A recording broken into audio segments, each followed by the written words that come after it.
मधुपुर नाम के गांव में महेश अपनी पत्नी शोभा और उनका बेटा राहुल के साथ रहता था।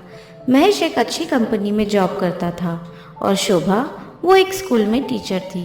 महेश और शोभा हमेशा ही अपने काम में व्यस्त रहते थे। वो कभी भी राहुल को वक्त नहीं दे पाते थे, जिससे राहुल हमेशा ही नाराज रहा करता था। वो हमेशा अपने दोस्तों को फैमिली के साथ घूमने जाना, फैमिली के साथ मौज मस्ती करना यही देखता था। वो ज़्यादातर अपने दोस्तों के साथ ही रहता था।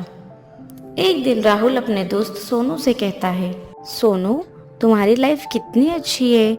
तुम छुट्टी के दिन अपने फैमिली के साथ घूमने जाते हो और मौज मस्ती भी करते हो। मेरे लिए तो किसी के पास वक्त ही नहीं है। मेरे पापा तो हर रोज देर से आते हैं और आते ही मोबाइल और टीवी में व्यस्त हो जाते हैं और माँ भी अपना काम खत्म करके अपने मोबाइल लेकर बैठ जाती है।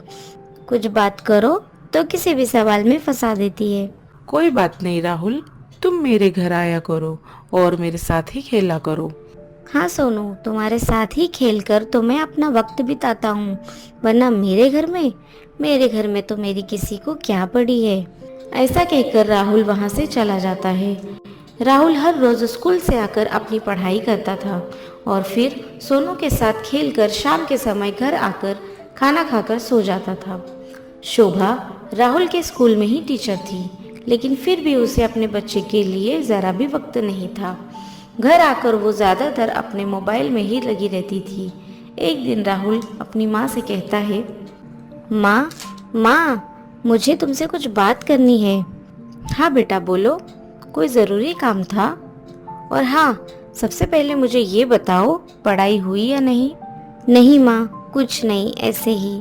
तो जाओ अपनी पढ़ाई पूरी कर लो, मुझे भी बहुत सारे काम करना है। राहुल वहाँ से नाराज़ होकर चला जाता है। उसे बहुत ज़्यादा दुख होता है क्योंकि उसकी माँ उसे हमेशा ऐसे ही बात करती थी और वो अपने पापा के पास जाता है। पापा, मुझे आपसे कुछ बात करनी है। बोलो बेटा, कुछ जरूरी काम था क्या? नहीं पापा, ऐसे ही। काम की बात है तो बताओ बेटा, या कुछ चाहिए तुम्हें? मुझे बहुत काम है आज। ऐसा कहकर महेश भी राहुल की बात टाल देता है और अपना मोबाइल लेकर बैठ जाता है। राहुल और ज़्यादा मायूस हो जाता है और रोते रोते अपने कमरे में चला जाता है। कुछ दिन बाद राहुल के एग्ज़ाम आ जाते हैं। उसके एग्ज़ाम पेपर में निबंध आता है, अपनी ख्वाहिश। उस पर राहुल लिखता है, अगर मैं मोबाइल होता तो कितना अच्छा होता। हर कोई मेरी ओर ध्यान देता। मेरे सिवाय किसी का भी दिन नहीं निकलता और ना ही किसी की रात होती। अगर मैं मोबाइल होता तो मैं कभी भी दुखी नहीं होता और सबके जीवन का एक अहम हिस्सा बन जाता और मोबाइल के रूप में सबको खुशी देता। अगर मैं सच में मोबाइल होता तो कितना अच्छा होता।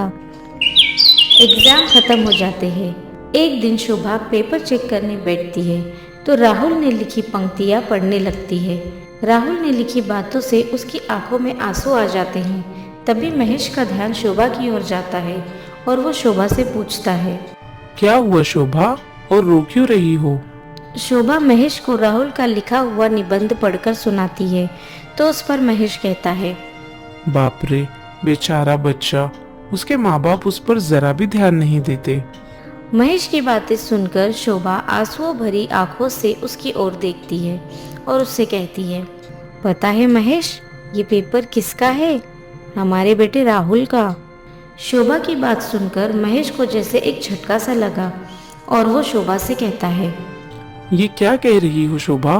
हाँ, क्योंकि हमने कभी अपने बेटे को वक्त ही नहीं दिया।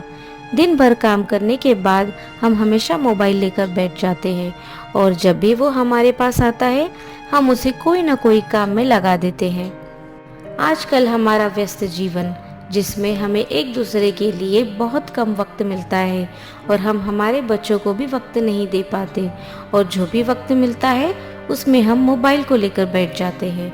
हम अपने रिश्ते की अहमियत को भी भूल जाते हैं और उनके प्यार को भी।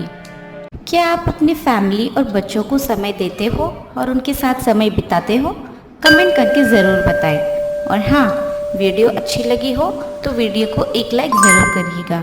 और हाँ, ऐसे ही मज़ेदार कहानियाँ देखने के लिए हमारे चैनल को सब्सक्राइब ज़रूर करिएगा।